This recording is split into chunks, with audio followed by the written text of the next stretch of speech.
मागच्या काही महिन्यात शेअर मार्केटमध्ये स्मॉल आणि मिड कॅप शेअर्समध्ये खूप मोठी तेजी आली आहे। अनेक शेअर्समध्ये मागच्या काही महिन्यात 50 ते 100% रिटर्न मिळाला आहे।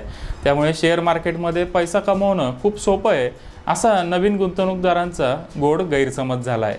निफ्टी मिड कॅप 100 इंडेक्सने मागच्या एक वर्षात अंदाजे 34% रिटर्न दिला आहे, तर याच दरम्यान निफ्टी स्मॉल कॅप 100 इंडेक्सने तब्बल 36% रिटर्न दिला आहे। एवढा चांगला रिटर्न मिळत असताना गुंतवणूकदारांनी प्रॉफिट बुक करावा का, हा सगळ्यात महत्त्वाचा प्रश्न आहे। चला तर मग या प्रश्नाचं उत्तर जाणून घेऊया। स्मॉल कॅप फंड आणि शेअर्समध्ये ज्यांना कमी कालावधीत एवढा चांगला रिटर्न मिळाला आहे त्यांना आनंद तर झाला आहे, पण त्यांच्या मनात एक भीती आहे आणि गोंधळ देखील आहे। एवढ्या मेहनतीने आपण प्रॉफिट कमवला आहे, तो हातातून जाणार तर नाही ना, ही भीती गुंतवणूकदारांच्या मनात आहे। तर दुसऱ्या बाजूला कोटक आणि नुवामा सारख्या वेल्थ मॅनेजमेंट कंपन्या वेगवेगळे रिपोर्ट जाहीर करतायत, त्यामुळे गुंतवणूकदारांच्या मनात गोंधळाचं वातावरण आहे।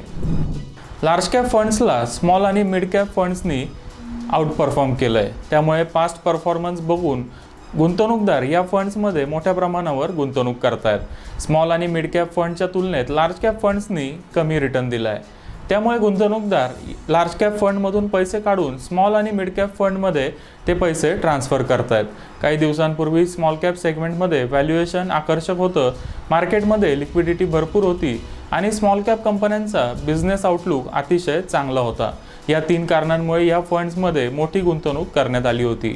ऑगस्ट 2023 पर्यंत स्मॉल कॅप फंड्समध्ये अंदाजे 4265 कोटी रुपये आणि मिड कॅप फंडमध्ये साधारण 2500 कोटी रुपयांची गुंतवणूक करण्यात आली आहे। रिटर्नचा विचार केला तर स्मॉल कॅप कॅटेगरीमध्ये टॉप 5 फंड्सनी गुंतवणूकदारांना मागच्या 3 वर्षात 40 ते 49% रिटर्न दिला। त्याचप्रमाणे टॉप 5 मिड कॅप फंड्सनी मागच्या 3 वर्षात 34 ते 42% रिटर्न दिला आहे।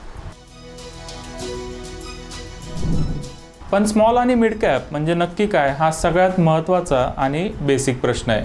मार्केट कॅपनुसार सर्वात मोठ्या 100 कंपन्यांना लार्ज कॅप म्हटलं जातं, तर 101 ते 250 रँक असणाऱ्या कंपन्यांना मिड कॅप आणि 251 पासून पुढच्या कंपन्यांना स्मॉल कॅप म्हटलं जातं।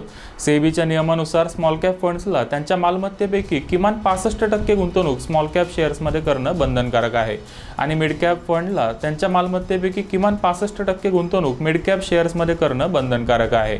स्मॉल आणि मिड कॅप कंपन्यांमध्ये व्यवसाय वाढीची शक्यता अधिक असते, तसेच अर्थव्यवस्था वाढत असेल तर या कंपन्यांना चांगला फायदा होतो। मात्र मंदीच्या काळात या कंपन्यांना मोठ्या प्रमाणावर नुकसान देखील होऊ शकतं, म्हणजेच या कंपन्या सिक्लिकल असतात। स्मॉल आणि मिड कॅप फंड्समध्ये जोखीम जास्त असते, म्हणूनच त्यामध्ये रिटर्न देखील जास्त मिळतो।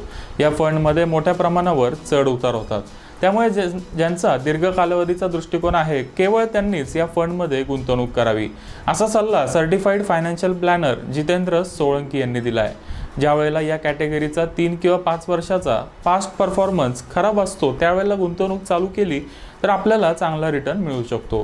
लार्ज कॅपच्या तुलनेत स्मॉल कॅपचा आउट परफॉर्मन्स साधारण 18 ते 24 महिने चालू राहतो, असं ऐतिहासिक आकडेवारीतून स्पष्ट होतं। यावेळेला हा आउट परफॉर्मन्स मार्च 2023 मध्ये चालू झाला आहे, त्यामुळे स्मॉल कॅपमध्ये असणारी तेजी 2024 पर्यंत चालू राहू शकते। मात्र आता नवीन गुंतवणूक करण्यात खूप मोठी जोखीम आहे।